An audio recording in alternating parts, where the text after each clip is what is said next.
Hello बच्चों आपका बहुत बहुत स्वागत फिर से ट्वेल्थ क्लास के लेक्चर नंबर 19 में चैप्टर नंबर 7 को डिस्कस कर रहे हैं। और आज के बड़ा लेक्चर बहुत इंपॉर्टेंट है। आज के लेक्चर में हम लोग डेफिनेट इंटीग्रेशन को समझेंगे। डेफिनेट इंटीग्रेशन में आपने क्या समझना है, क्या समझने की चीज़ है डेफिनेट इंटीग्रेशन के अंदर कि आपका एक तो आंसर आपका फिक्स आएगा, डेफिनेट आंसर आएगा। और डेफिनेट इंटीग्रेशन वो होता है जिसमें लिमिट लगी होती है, ठीक है। जैसे -1 से 1 तक की लिमिट लगी हुई है, इनको बोलते हैं लिमिट ऑफ इंटीग्रल।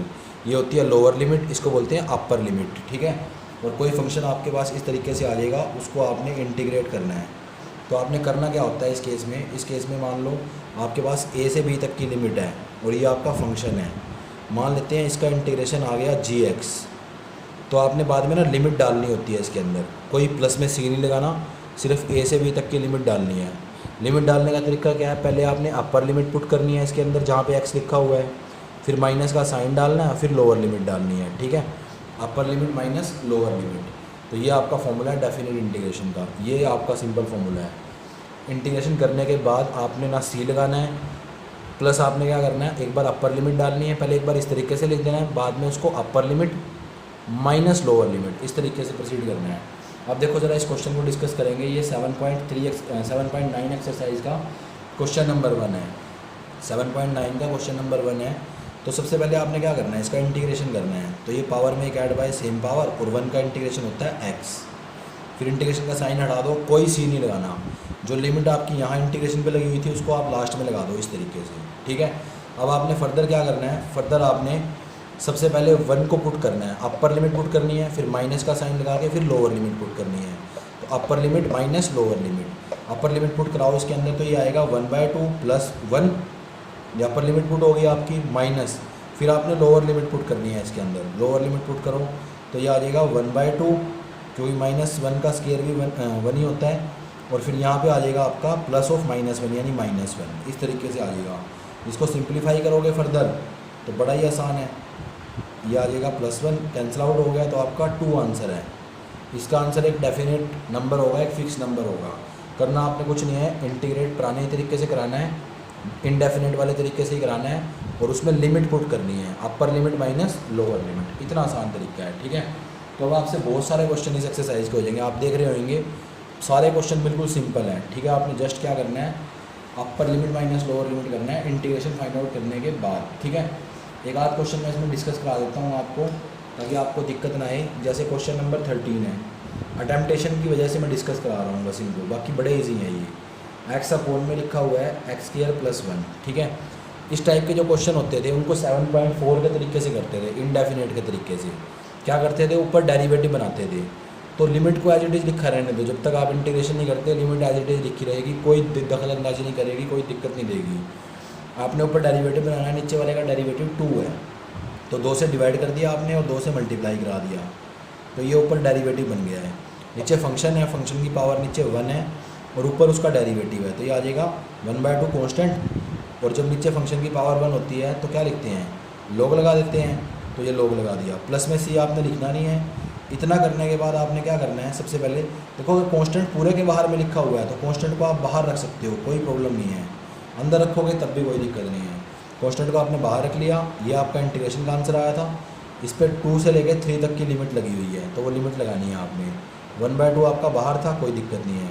पहले क्या करते हो, अपर लिमिट पुट करते हो, तो वो आ जाएगा, अपर लिमिट पुट करोगे तो 9 + 1 10, तो log 10 माइनस, फिर लोअर लिमिट पुट करते हो तो वो आ जाएगा log 5। यहाँ छोड़ दो, यहाँ भी ठीक है। और log के फॉर्मूले लगा के इस तरीके से कर दोगे, 10/5 काट के 2 लिख दोगे, वो आ जाएगा 1/2 log 2, वो भी ठीक है। और आगे फर्दर अगर पावर को ऊपर लेके गए हुए हैं, रूट बना दिया इसका, वो भी ठीक है, ठीक है। तो सारे आंसर सही हैं, ये एक ही चीज़ के आंसर हैं, ये एक ही सेम आंसर है, बस सेम आंसर को थोड़ा सा अलग तरीके से लिखा हुआ है, डिफरेंट आंसर नहीं बोलेंगे इसको, ठीक है। तो इस तरीके से करना है आपने, जब तक आप इंटीग्रेशन नहीं कर रहे तब तक लिमिट एज इट इज़ रखनी है आपने, ठीक है। होपफुली आपको चीज़ें समझ में आ रही हैं। जब तक आप लिमिट नहीं लगाओगे, जब तक आपका आंसर नहीं आ रहा तब तक आपने लिमिट लगा ही रखनी है, ठीक है। जैसे एक क्वेश्चन और डिस्कस कर लेते हैं, क्वेश्चन नंबर 20। तो उसमें लिखा हुआ है 0 से 1 तक इंटीग्रेशन, ब्रैकेट के अंदर x e⁻x और प्लस में sin πx अपॉन में 4, ये चीज़ लिखी हुई है, ठीक है। तो इसमें आपने करना क्या है, पहले यहाँ पे इंटीग्रेशन सेपरेट होएगा, फिर यहाँ पे ऐसे 0 से 1 तक एक्स ई की पावर एक्स अलग, और 0 से 1 तक साइन पाई एक्स बाय 4 अलग कर लिया आपने, ठीक है। अब उसको इंटीग्रेट कराएंगे। इसको कैसे कराओगे आप इंटीग्रेट, फर्स्ट और सेकंड फंक्शन मान के। तो देखो फर्स्ट सेकंड फंक्शन जब मानते हैं तो एक्स एज इट इज़, और ई की पावर एक्स का इंटीग्रेशन ई की पावर एक्स। यहाँ पे इंटीग्रेशन का साइन नहीं है तो यहाँ पे लिमिट पीछे आ जाएगी इस तरीके से, ठीक है। फिर माइनस का साइन होता है, फिर इंटीग्रेशन होता है दोबारा से, तो जो लिमिट है वो एज इट इज़। एक्स का डेरिवेटिव होता है इसके अंदर तो वो 1 है, ई की पावर एक्स का इंटीग्रेशन होता है तो वो एज इट इज़ रहेगा, और साथ में डी एक्स आएगा। तो बाई पार्ट वाले को आपने इस तरीके से प्रोसीड करना है। जो फर्स्ट वाला पार्ट है जिसके आगे से इंटीग्रेशन का साइन हट चुका है, वहाँ पे आपने लिमिट लगा देनी है। जहाँ इंटीग्रेशन का साइन है वहाँ पे एक ही बार लिमिट रखनी है बस, ठीक है। अंदर इसकी लिमिट नहीं लगानी, सिर्फ एक ही बार लिमिट रखनी है। प्लस यहाँ पे देखो इंटीग्रेशन ये लिखा हुआ है 0 से 1 साइन पाई एक्स अपॉन में 4 डी एक्स। इसके बाद फर्दर सोल्व करना ईजी है। यहाँ पे आप लिमिट डायरेक्ट पुट करा दो तो ये आएगा, एक्स की जगह पे आप 1 पुट करा दो, ए की पावर 1 माइनस, फिर लोअर लिमिट पुट करेंगे तो एक्स की जगह पे 0, और 0 इंटू समथिंग होता है 0 माइनस ई की पावर एक्स का इंटीग्रेशन ई की पावर एक्स, फिर लिमिट पुट होएंगी 0 से 1 तक, प्लस यहाँ पे क्या इसका इंटीग्रेशन बनेगा, साइन का होता है माइनस कोस, तो ये आ गया माइनस कोस पाई एक्स बाय 4 अपॉन में पाई बाय 4। पाई बाय 4 क्यों लगाया है, कोफिशिएंट ऑफ एक्स है फॉर्मूला नंबर 2 की वजह से। तो इस पर आपने लिमिट लगा देनी है 0 से लेके 1 तक की। ये आपके पास आ गया e minus upper limit minus lower limit put करोगे तो ये आएगा ई की पावर, देखो 1 पुट करोगे तो ई आ जाएगा, माइनस ई की पावर 0 पुट करोगे तो वो 1 होता है। तो इस तरीके से आएगा आपके पास, ठीक है। फिर माइनस, अब पाई बाय 4 आपका या 4 बाय पाई लिख लो, कॉन्स्टेंट है उसको आगे रख दो, इसके अंदर लिमिट पुट करा दो। यहाँ 1 पुट कराओगे तो ये आएगा cos pi by 4 minus lower limit 0 put कराओगे तो ये आ जाएगा कोस 0। तो ये आ गया ई माइनस ई, और माइनस माइनस प्लस, ई से ई कट गया। यहाँ 4 by pi cos pi by 4 होता है 1 बाय रूट 2 माइनस कोस 0 होता है बच्चों 1। तो आपका ये आंसर आया है 1 माइनस, इसको अंदर फर्दर मल्टीप्लाई कराना है तो बेशक करा सकते हो, तो आ जाएगा रूट 2 इंटू पाई और माइनस माइनस प्लस 4 अपॉन में पाई, ठीक है। कुछ सिंप्लीफाई करना है, पीछे मेरे ख्याल से थोड़ा सा सिंप्लीफाई करके आंसर मिलेगा। इतना इंपॉर्टेंट नहीं है क्वेश्चन, ठीक है, लेकिन आप करो जरूर, सारे क्वेश्चन जरूर इसके अंदर से सारे ट्राई कर लेना, ठीक है। अब हर क्वेश्चन इसी तरीके का है, आपने इंटीग्रेट करना है उसको, और लिमिट में अपर limit minus lower limit put कराना है। जब तक आपका इंटीग्रेशन नहीं होता तब तक आपकी लिमिट आगे रहेगी। इंटीग्रेशन होने के बाद अगर वहाँ से इंटीग्रेशन का साइन हट जाता है तो लिमिट पीछे आ जाएगी, और फिर एक ही तरीका है अपर limit minus lower limit definite integral का। उम्मीद है आपको बातें सारी समझ में आ रही हैं। तो 7.9 एक्सरसाइज आपकी इसी तरीके से कंप्लीट हो जाएगी, ठीक है। 7.10 के लिए आपके पास ना थोड़ा सा डिफरेंट वे चला जाएगा। वो क्या है, वो बहुत ही सिंपल तरीका है, वो भी उसमें भी ज़्यादा घबराने वाली बात नहीं है। जैसे क्वेश्चन नंबर 4 देखो 7.10 का, एक चीज़ याद रखना, जब भी आप डेफिनेट इंटीग्रल में सब्स्टिट्यूशन अप्लाई करते हो तो वो बड़े ध्यान से अप्लाई करना है, सीखना है अभी आपने कि उसको आपने कैसे अप्लाई करना है। जैसे आप पुट करोगे, रूट को वाई पुट करोगे, रूट आता है तो रूट को वाई पुट करते हैं, तो रूट को वाई आपने पुट कर लिया, ठीक है। तो यहाँ से आप एक्स की वैल्यू निकाल लो, स्क्वायर बोथ साइड करके, वो आएगी वाई स्क्वायर माइनस 2। फिर डिफ्रेंशिएट करा दो तो ये आ जाएगा डी एक्स, इधर आ जाएगा 2y साथ में डी वाई।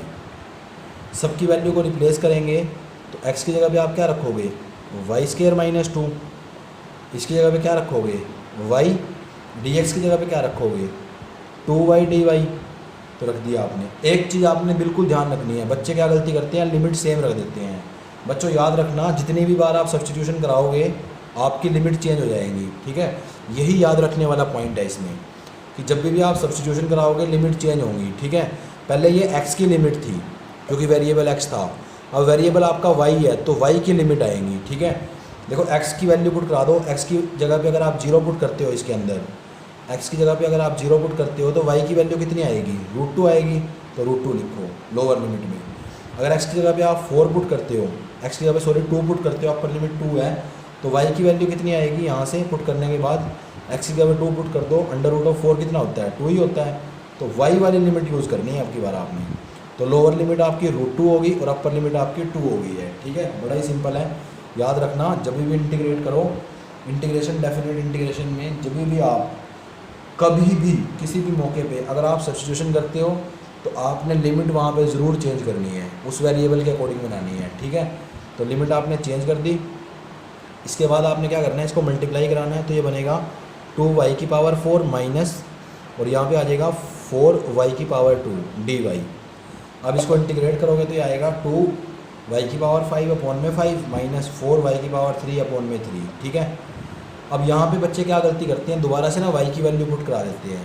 बच्चों जब आप लिमिट ही चेंज कर चुके हो, y की लिमिट आप निकाल चुके हो, तो y में डायरेक्ट डाली जा सकती हैं, वो कोई वैल्यू आपने रिप्लेस नहीं करनी। यही थोड़ा सा फ़र्क है डेफिनेट और इनडेफिनेट में।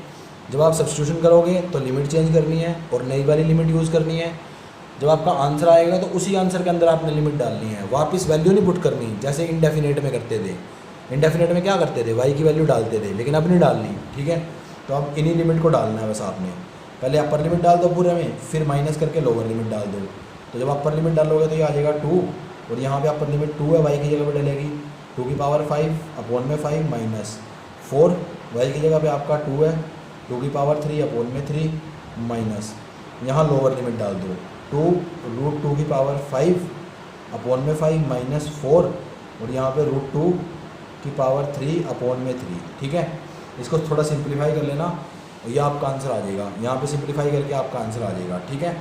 होपफुली आपको सारी बातें समझ में आ रही हैं। अब इतना आपको पता होना चाहिए कि √2 की पावर 5 क्या होती है।